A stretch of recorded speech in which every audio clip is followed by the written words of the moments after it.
Yang kareh gini kok, kajian bo yang kareh atau hati orang yang kareh lah sebantu tu kaji ko Allah sabui anjiang, Allah sabui binatang ndak bau bahjolei ko adolah laki-laki Minangkabau ndak datang ke musaji jangan mengaku orang Minangkabau jo lebih malu kabau ko ado laki-laki Minang ndak kasurau kabam mereka cenderung kepada dunia dan mengikuti hawa nafsunya yang rendah. Ndak kamu saji di apa sanang lalok di rumah jo bininya bapaluk palua sanang nonton bola sanang main chip ndak takaja salat berjamaah surah Al-Araf 176 bunyinya Pak seperti apa anjiang salat indak bampo iyo atau anjiang tuh.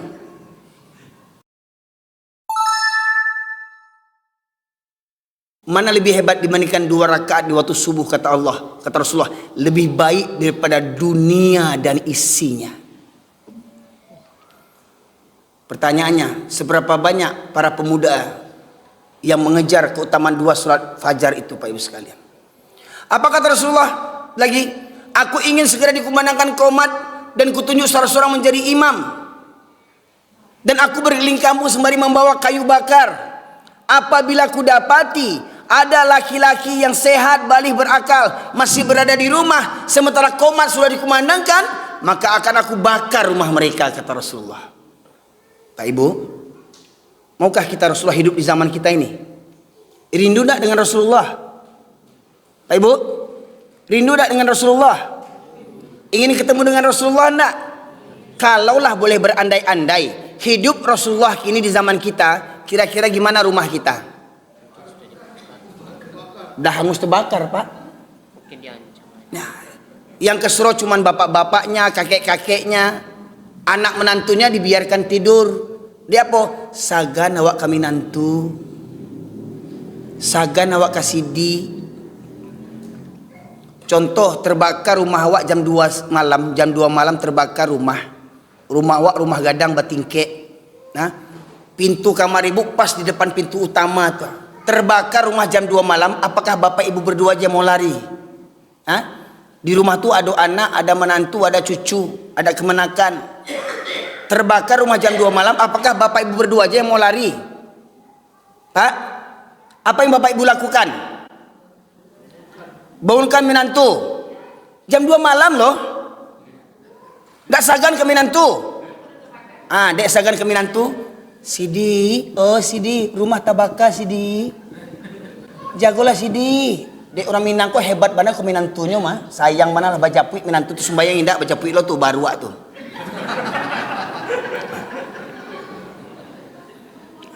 Baca puik lo tuh hilang lo piti berjuta-juta mencoba baru tuh. Bisa lihat. Tabaka rumah jam 2 malam, dek sagan kami nantu menjagonya. Sidi, oh Sidi, rumah tabaka Sidi. Itu menjagoannya rumah tabaka jam 2 malam. Pak Ibu sekalian, bagaimana menjagoannya? Hah? Digunda tak pintu tuh? Kok bisa didobrak nak? Cuman umur ibu dah 75 tahun, bahkan udah tak talok, Pak Ika luar, tolong. Sidi ambo, anak ambo, tak kuruang. Orang kampung tibo. Dipangan orang pintunya, didobrak nak. Tubret, didobrak. Namun karena menantu kamarnya pakai AC, spring bednya harga 50 juta, ya, cover bednya 10 juta, bantalnya 5 juta, kenaan tidur, selimutan. Dek sagar ke menantu, degang. Sidi, oh Sidi, rumah tabaka. Gitu menjagoannya. Gitu menjagoannya. Diegang dak. Umpama ke kakinya, Sidi rumah terbakar. Ndak begitu. Bu, begitu ndak? Waktu sholat subuh begitu ndak bangunkannya? Waktu sholat subuh begitu ndak menjauhkan Sidi itu? Tangguanglah beko Bapak Ibu sekalian. Juapi dunia, cameh hawa hangui Sidi itu. Juapi neraka. Kok sayang ke anak, kok sayang ke menantu, kok sayang ke cucu, jagoan subuh. Barangke kamu saji, yang laki-laki kamu saji. Kecil Rasulullah, sebaik-baik solat laki-laki yang fardu itu di masjid. Sebaik-baik sholat wanita itu di rumah. Jadi kalau ada suami sholat di rumah, menantu sholat di rumah, itu namanya lelaki solehah. Lelaki solehah itu yang sholat di rumah itu, Pak Ibu sekalian. Ya. Kenapa begitu? Karena dia lebih mencintai rumahnya dibandingkan Allah Subhanahu wa Ta'ala. Di masa Rasulullah bertanya seorang sahabat bernama Abdullah bin Ummi Maktum, "Ya Rasulullah, engkau tahu aku ini orang tua yang buta. Aku tinggal sebatang kara. Rumahku jauh dari masjid. Jalan berliku-liku, banyak binatang berbisa. Ya Rasulullah, bolehkah aku sholat di rumahku?" Orang tua buta, Pak, minta keringanan kepada Rasulullah. Apa kata Rasulullah? "Apakah kau mendengar seruan azan?" "Dengar ya Rasulullah." "Maka tidak ada keringanan bagimu untuk sholat di rumahmu." Orang tua buta tidak dapat keringanan sholat di rumah. Bagaimana yang muda tidak ke masjid? Apanya yang buta? Itu tadi, khatamallahu ala qulubihim wa ala sam'ihim wa ala absarihim ghisyawatun walahum azabun azim. Kenapa seseorang disesatkan oleh Allah? Kenapa Allah memberikan dia sesat? Apa kata orang? "Oh, ini sudah takdir, gimana lagi? Saya disesatkan, sudah takdir Allah. Nanti kalau baiknya semua orang, sholat semua orang, nanti neraka siapa yang ngisi?" Ya, ini sudah ditakdirkan Allah, Pak. Mana yang ke surga, mana yang ke neraka. Kalau ke surga semua orang, neraka kosong. Jadi Allah sudah takdirkan saya ini ke neraka. Pertanyaannya, mau enggak Bapak bisa ditakdirkan ke neraka? Mau enggak? Alangkah zalimnya Allah kalau kita ditakdirkan ke neraka tanpa kita ikhtiar dan usaha, Pak Ibu sekalian. Nah, diantaranya Pak, Tuhan yang batil itu tadi selain setan, Pak. Selain setan, Tuhan yang batil itu yang kedua, buka surat ke-45. Al-Jasiyah, langsung tuh, Pak. 45. Ayat 23. Tadi yang pertama Tuhan yang batil selain setan, yang kedua ini kita dengar, Pak. Yang kedua hawa nafsu. Ayat 23.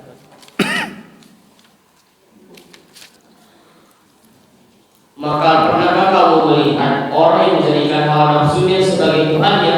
Pernahkah kau melihat orang yang menjadikan hawa nafsunya sebagai Tuhannya? Apa kata Allah? Pernahkah kau melihat orang yang menjadikan hawa nafsunya sebagai Tuhannya?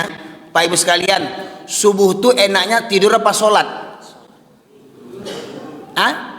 Kalau ikut nafsu kita enaknya apa? Tidur kan? Dituruti itu, maka tidur itu, hawa nafsu itu menjadi Tuhan selain daripada Allah. Pak Ibu sekalian, sedang enak-enak kerja, orang azan, mana enak? Kerja atau sholat? Hah? Sholat, tapi kata nafsu, tanggung kerja dikit lagi. Menangguang hawa nafsu. Ya, ibu-ibu, enak mana? Berjilbab dengan nggak pakai jilbab? Enak berjilbab, tapi kata mereka, nggak angek kau udah berjilbab tuh. Hah? Kau botak kalau kau bekok. Kau gadih rancak berjilbab atau tutup bukan tak laku kau je. Itu juga anak orang sebelah tu nak berjilbab tak laku-laku sampai kini je. Contoh, Pak, jilbab itu ibarat lapek, Pak. Lapek itu di jorang dibungkus apa? Daun. Umpama kau lapek, ambo jual lapek umpama gua. Lapek kau babungkus jo daun. Lapek kau tak pakai daun. Kira-kira Pak Ibu beli lapek yang mana? Hah? Lapik yang tak berdaun, kau awak tahu bisa merasuan lunak apa indahnya? Oh, kau kareh tapungnya kau. Nah, tapi lapik kau tak berdaun, lewe oto ngong abu, datanglah. Pertanyaannya, ada tak orang yang membeli lapik tak berdaun kau? Hah? Ada tak? Tak ada. Tapi kalau ada yang mau, bau orang itu. Hah? Sakit gilo. Nah, kini yang bantu tu padus yang laku gini, padus yang tak berjilbab diambil jadi menantu, diambil jadi bini. Berarti yang suka padus bantu tu gilo tu. Ya. Ada anak awak mencari calon istri tak berjilbab calon istrinya, berarti anak awak tu ada kelainan jiwa. Jadi wanita yang tidak berjilbab itu ibarat lapek nak badaun Pak Ibu sekalian. Banyak tangan orang malake di badannya tuh desi-ese orang. Dipertontonkan orang, dipacalian orang, seksi badannya begini-begini. Ya. Atau berarti kalau ada laki-laki mau dengan perempuan yang tidak berjilbab walaupun cantik, seksi, bahenol, berarti laki-laki itu ada kelainan jiwa berarti. Ya. Yang penting lapek katanya. Sekalian. Aneh.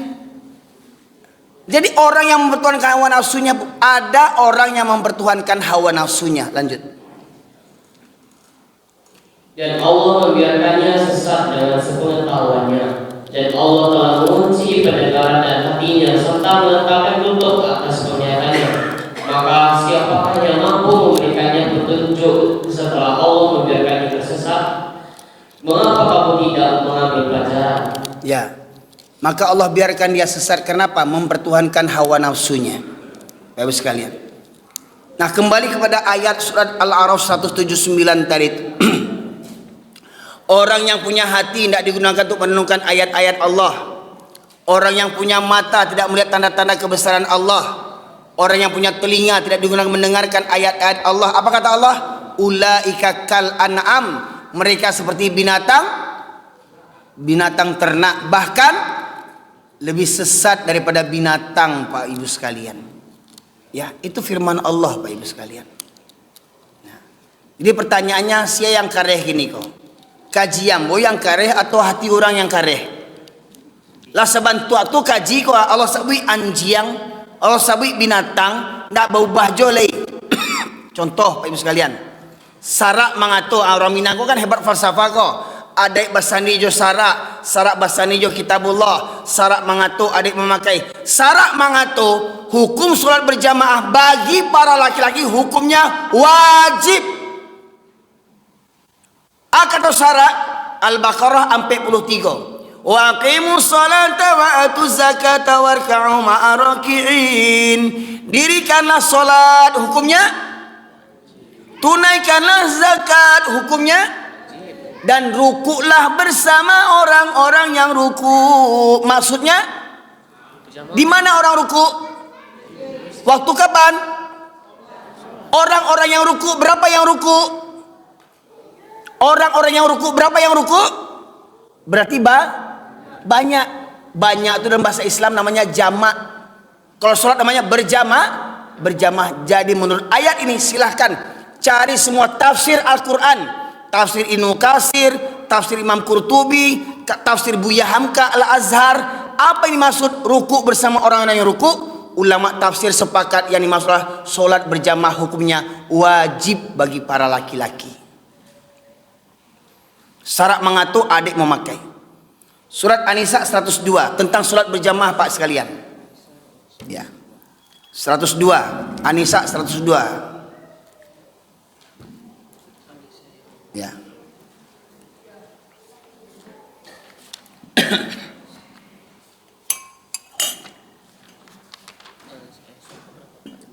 An-Nisa surat keempat. Ya. Surat keempat ayat 102. Tentang kata syarak. Bagaimana hukum berjamaah menurut syarak? Ya, baca terjemahan. Dan apabila engkau Muhammad berada di tengah-tengah mereka sahabatmu. Apabila engkau Muhammad, yang dimaksud Muhammad siapa Ibu sekalian? Nabi Muhammad berada di tengah-tengah sahabatmu. Siapa sahabatnya? Di antaranya Abu Bakar, Umar, Utsman, Ali, ya, kaum muslimin di Makkah, kaum muslimin di Madinah. Ya, Allah ingatkan, Allah ajak bicara Nabi Muhammad dan para sahabat. Lanjut. Lalu engkau hendak melaksanakan sholat bersama-sama mereka. Hendak melaksanakan sholat bersama mereka. Itu sholat apa? Sholat bersama mereka. Sholat apa itu? Sholat berjamaah. Maka hendaklah segolongan dari mereka berdiri sholat besertamu dan menyandang senjata mereka. Sholat menyandang senjata. Sholat di mana? Sholat di medan perang. Pak Ibu sekalian, apa taruhan sholat di medan perang? Nyawa taruhannya Pak. Semestinya orang di medan perang itu diringankan untuk tidak sholat berjamaah. Kenapa? Bisa jadi nyawa taruhannya sedang sholat dibom orang, sedang sholat diserang orang. Tapi Allah Maha Tahu, Maha Kuasa, Pak. Allah atur bagaimana tata cara sholat di medan perang. Lanjut. Kemudian apabila mereka yang sholat besertamu sujud, terus telah menyempurnakan satu rakaat, maka hendaklah mereka pindah dari belakangmu untuk menghadapi musuh. Lanjut. Dan hendaklah datang golongan yang lain yang belum sholat. Lalu mereka sholat denganmu. Dan hendaklah mereka bersiap-siaga sembari menyandang senjata. Ini contohnya Bapak Ibu sekalian. Ini contoh nih. Ini contoh imam. Ini makmum shaf yang pertama, makmum shaf yang kedua. Sholat di medan perang. Sholat di medan perang tuh bawa karpet begini, Pak. Sholat di medan perang pakai keramik begini. Sholat di medan perang pakai AC, pakai kipas. Sholat di medan perang pakai parfum. Sholat di medan perang bajunya bersih rapi? Tidak. Sholat di medan perang boleh jadi di tengah hutan, di bebatuan, di tepi pantai, boleh jadi tanahnya basah, tanahnya kering, ada kerikil. Mereka sholat tanpa bawa sejadah, mereka sujud langsung ke tanah, Pak Ibu sekalian. Ketika imam ruku, Allahu Akbar, umpama imam ruku, Allahu Akbar, imam ruku. Makmum yang shaf pertama ikut ruku, Allahu Akbar. Tapi makmum yang shaf kedua tetap berdiri siap siaga sembari menyandang senjata, Pak. Dalam kondisi sholat ini, Pak. Imam ruku, makmum shaf pertama ruku, makmum shaf yang kedua tetap berdiri siap siaga sembari menyandang senjata. Dalam kondisi sholat ini. Sami Allah liman hamidah, Rabbana lakal hamd. Tetap siap siaga. Imam sujud, Allahu Akbar, Allahu Akbar. Tetap siap siaga. Imam bangkit ke rakaat yang kedua, Allahu Akbar, Allahu Akbar. Mereka yang sholat besertamu sempurna satu rakaat mundur ke belakang. Yang di belakang tadi maju ke depan, menyempurnakan satu rakaat. Allahu Akbar. Ruku imam tadi yang di belakang tadi, imam menunggu. Makmum ini ruku, imam menunggu. Makmum yang menurut ke belakang siap siaga sembari menyandang senjata. Sampai makmum ini menyempurnakan satu rakaat, bangkit ke rakaat yang kedua, Allahu Akbar. Baru imam memulai rakaat yang kedua, Pak Ibu sekalian. Itu di medan perang sholat berjamaah diatur sama Allah. Nabi, Pak, tidak manga-manga dibandingkan presiden loh, Pak Ibu sekalian. Tidak manga-manga dibandingkan raja, perdana menteri, gubernur. Nabi langsung terjun ke medan perang memimpin sholat berjamaah. Bagaimana mungkin presiden tak sholat berjamaah? Bagaimana gubernur atasan tak sholat berjamaah? Siapa kita dibandingkan Nabi? Si Jangwiko ada jaminan masuk surga? Si Jangwiko? Dengan jubahku apa awak jamin masuk surga kah? Dengan jidat hitam dijamin masuk surga? Dengan sorban segadang galuang dijamin masuk surga? Awak kok tidak ada jaminan masuk surga, Pak Ibu sekalian. Tapi Nabi dan para sahabat dijamin masuk surga, tak pernah meninggalkan sholat berjamaah walaupun di medan perang. Walau di medan perang, nyawa taruhannya. Awak sia dibandingkan Nabi. Sia awak dibandingkan Nabi. Kok adalah laki-laki Minangkabau ndak datang ke musajid? Jangan mengaku orang Minangkabau jauh lebih malu. Kabau. Kok ada laki-laki Minang ndak ke surau? Kabau. Balik ke surat tadi, Pak. Al-A'raf 176 meletakkan apa? Al-A'raf 176. Mereka cenderung kepada dunia dan mengikuti hawa nafsunya yang rendah. Ndak kamu saji di apa? Sanang lalok di rumah jo bininya bapaluk palua. Sanang nonton bola, sanang main chip, ndak tak aja salat berjamaah. Surah Al-A'raf 176 bunyinya, Pak, seperti apa? Anjing.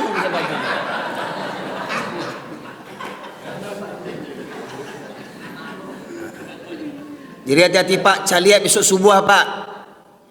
Pak, syarat mengatur solat berjamaah hunya wajib bagi laki-laki. Jadi kalau ada laki-laki beko di komplek kau yang nak ke musajid, hati-hati.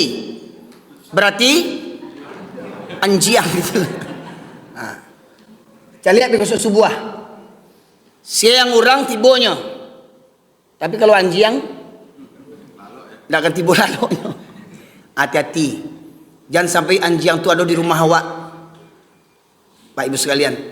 Jadi kalau ada minantu nak musaji, minantu anjiang tu. Ya. Kalau ada sidi nak musaji, sidi anjiang. Mohon maaf bahasa sebut sidi Ustaz. Ambo galamo sidi Pak. Nah, kok sidi na sebenarnya kok. Ya. Ambo tak berani sebut sultan bagindo tak berani sebab ambo gak sidi. Jadi maknanya apa? Kaji ko ambo balikkan kepada diri ambo. Kau nak kamu saji ambo subuh anjiang ambo ko. Kau firman Allah Pak. Lebih percaya Pak jo Quran gua. Percaya nak? Ambo jo farangan ko nak ada perjanjian tadi ko, nak ada perjanjian kami ko. Ndak ada ambo song-song farangan ko. Ya. Dibacanya tu perumpamannya seperti anjing. Jadi kalau ada orang Minang 7 keturunan yang punya falsafah adik bahasani sarak bahasani kitabullah, sarak mengatur adik memakai solat indak bampok iyo atau anjiang tu. Celek kini Pak. Tolong apa pulang kampung apa? Kok ke Sungai Geringgiang lah, kok kampung dalam lah, kok ke Sunua lah misalkan, kok ke Sungai Sariak lah misalkan. Caliak waktu subuh lepanwa suruh di kampung awak tu. Lepanwa nak suruh di kampung awak tu.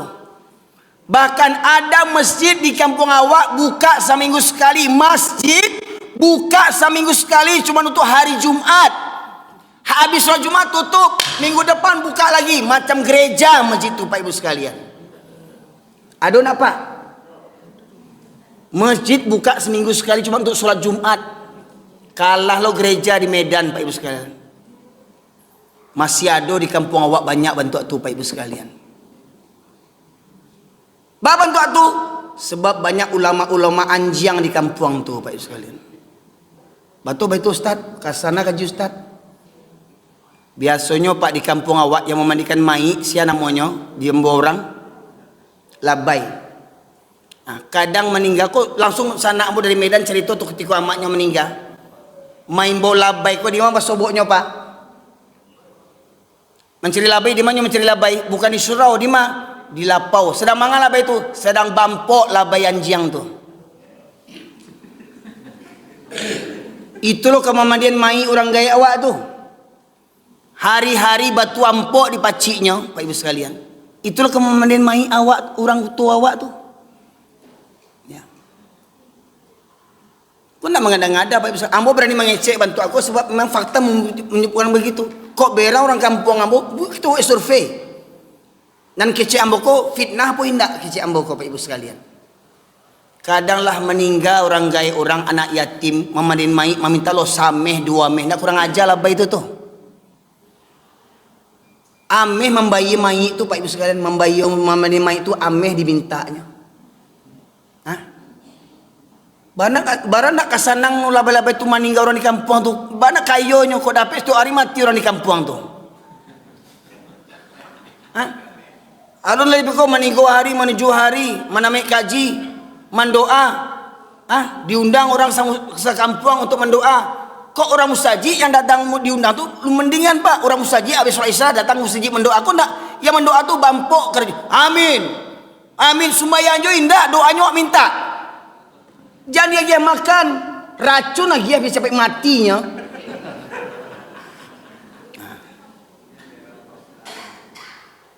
Bagi nak orang mendoa tibunya sembahyang indah. Itu doanya kau minta tu. Baik sekalian. Karelo aminnya tu. Sembahyang indah. Ancak orang Suroko memang kok makan juga ancak orang Suroko bawa makan le. Tapi sebenarnya pun ndak etis sebab mohon maaf Pak yo. Ndak etis tengok makan-makan tapi orang meninggal tu Pak. Semestinya sunnah Nabi tu awak yang mantan makan ke tempat orang meninggal tu awak yang mantan makan selama 3 hari. Bukan awak makan tapi orang meninggal sampai hati awak makan. Iyalah kau orang kaya kecil awak tu. Kau orang bangsai bau utang-utang Pak untuk bagi orang makan bau utang-utang Pak. Demi apa? Demi kecil orang kampung, gengsi beko kecil orang kampung. Lah jatuh tertimpa tangga. Meninggal ayahnya warisan ndak lo dapat magi makan lo Pak Ibu sekalian. Sunnah Nabi itu Pak, ketika ada keluarga yang meninggal, tetangga yang mengantarkan makanan ke rumah yang tertimpa musibah selama 3 hari. Begitu Pak sunnahnya. Bukan kita makan di rumah orang itu. Ya. Oh kan sedekah Ustaz. Kalau mau sedekah Pak, ketika sakit lebih utama sedekah supaya apa? Cepat disembuhkan, cepat didoakan, bukan sudah mati. Dan kalau mau sedekah itu kan nggak mesti harus menunggu 3 hari kan? Nggak mesti menunggu 7 hari. Sebulan, 2 bulan, setahun kan boleh nggak bersedekah kita? Boleh. Bapak Ibu sekalian. Nah Pak Ibu sekalian, tolonglah mari benar-benar kita mengkaji Al-Quran, ramikan masjid, ramikan surau, ramikan majlis ilmu, tapi jangan lupakan para pemuda Pak. Tolong jangan lupakan para pemuda. Ya. Sebab para pemuda itulah calon ganti penerus kita Pak Ibu sekalian. Bapak sekalian, demikianlah mungkin yang saya sampaikan pada kesempatan kali ini. Terima kasih Farhan, ya. Fari, terima kasih Fari, ya. Semoga Fari ikut viral nanti ya. Ya. Ya. Jadi ingat Pak, yang baca anjing itu bukan Ambo, si Fahri tadi maco. Ya. Jangan Pak berang Sambo, si Fahri yang baca tadi anjing tadi itu. Ya kan Fahri? Tanggung jawab nak? Betul kan? Siap tanggung risiko? Tapi sekalian. Nah, intinya apa? Kalau kita mengabaikan Al-Quran, maka tidak ada artinya kita di hadapan Allah Subhanahu wa Ta'ala. Untuk apa kita menunggu sanjungan orang? Kan takkan apa itu sekali lagunya. Janganlah mau disanjung-sanjung, engkau digelar manusia agung. Sadarlah diri, tahu diuntung, sebelum keranda maya diusung. Tiba masanya, sadarlah diri, selimut putih pembalut badan. Kan? Jangan ya. Maknanya apa? Jangan gila sanjungan. Apa guna penduduk dunia menyanjung kita tapi Allah murka? Biarlah penduduk dunia mengutuk kita asalkan Allah ridho kepada kita Pak Ibu sekalian. Itu konsep hidup kita. Di Ambo kalau dia menyabui Ambo Ustadz Anjiang, ndak ibu hati Ambo dah. Ustadz Anjiang kumah teh. Anjiang-anjiang juga kajinya teh. Ndak ibu hati Ambo dah. Tapi kalau Allah yang menyabui Ambo Anjiang, yo ibu hati Ambo. Tapi kalau yang menyebut ambu anjiang yang suka bampok sembahyang seminggu sekali, ndak era namo sebabnya non anjiang sebenarnya itu. Ya. Jadi kalau anjiang itu yang menyala yang sakit hatinya tuh Pak Ibu sekalian. Nah ini kaji nih Pak Ibu sekalian. Silahkan. Yang mau jadi orang yang sebenarnya jangan tinggal sholat, terutama sholat berjamaah. Kita cari subuh habis suat. Yang ndak tiba berarti anjiang tuh. Ya. Kecuali 2 keadaan. Yang pertama karena sakit, kedua karena hujan. Cuman cari dulu sakitnya apa, ya. Kau nak ke subuh tadi ke masjid tanya Pak, kenapa nak ke masjid Pak? Sakit Ustaz. Sakit apa? Sakit panau. Nak masuk hitungan sakit panau nak ke masjid. Ya. Ada alasan kenapa nak ke masjid Pak? Hujan Ustaz. Pertanyaannya kalau jam kantor hujan Bapak ke kantor enggak? Jam kantor hujan Bapak Ibu ke kantor enggak? Atasan dengar enggak kalau kita alasannya hujan enggak datang? Enggak terima enggak? Hari hujan gimana mau kita pergi? Keluarkan Pajero tuh. Naik motor keluarkan mantel tuh. Kenapa ke kantor kita bisa berangkat, ke masjid enggak bisa berangkat? Lebih jauh mana kantor dengan masjid? Lebih jauh kantor. Kenapa ke kantor bisa berangkat hujan-hujan, ke masjid nggak bisa berangkat? Hati-hati, hati-hati, hati-hati Pak Ibu sekalian. Sholat berjamaah juga merupakan ukuran siapa orang, siapa anjing Pak Ibu sekalian. Ya, semoga kita ini semua ini dijaga Allah menjadi manusia sejati hendaknya. Semoga kiranya Allah turunkan kepada kita anak keturunan yang manusia sejati, yang tunduk patuh taat kepada Allah Subhanahu wa Ta'ala. Semoga kiranya Allah anugerahkan kepada ibu-ibu suami yang soleh.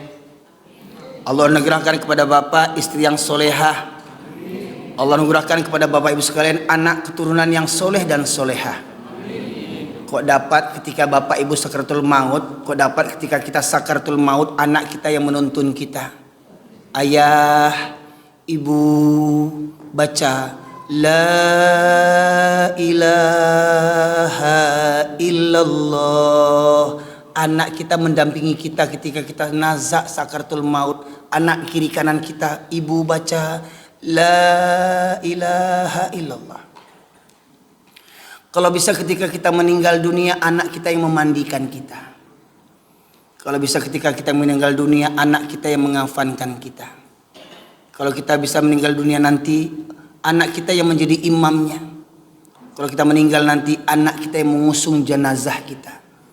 Kok dapat kita meninggal nanti, anak kita yang meletakkan kita di liang lahat, Pak Ibu sekalian. Kira-kira sudah nampak enggak anak-anak seperti begitu yang kita siapkan? Semoga ada, Pak Ibu sekalian. Ya, itulah kebahagiaan kita ketika kita masih hidup. Terkadang mohon maaf Pak, ada anak 8 orang dirawat sama satu ibu. Sanggup ibunya merawat 8 anak, tapi malangnya setelah dewasa 8 anak tidak sanggup merawat satu orang ibu. 8 anaknya tidak sanggup merawat satu orang ibu. Kenapa? Sibuk dengan dunianya, sibuk sana, sibuk sini, sibuk nak menentu. Semoga kiranya Allah anugerahkan kepada kita keluarga yang sakinah, mawaddah, warahmah. Semoga kita diampunkan dosa-dosa kita yang telah berlalu, dan semoga Allah jauhkan kita dari dosa di masa-masa yang akan datang. Semoga Allah mudahkan kita untuk tunduk patuh kepada Allah. Semoga Allah terima segala amal ibadah kita. Semoga kiranya keluarga kita hari ini menjadi keluarga kita di surganya Allah Subhanahu wa taala. Semoga kiranya di Masjid Ukhuwah ini Bapak Ibu sekalian sering berkumpul, bertetangga. Semoga kiranya Bapak Ibu yang di masjid ini bertetangga pula di surganya Firdaus Allah Subhanahu wa taala. Demikian saja kiranya Bapak Ibu sekalian. Terlebih kurang saya mohon ampun kepada Allah Subhanahu wa taala di atas segala khilaf, salah dan dari saya pribadi. Dan kepada Bapak Ibu sekalian saya mohon beribu maaf. Subhanakallahumma bihamdika asyhadu an la ilaha illa anta astaghfiruka wa atubu ilaik. Alhamdulillahirabbil alamin. Assalamualaikum warahmatullahi wabarakatuh.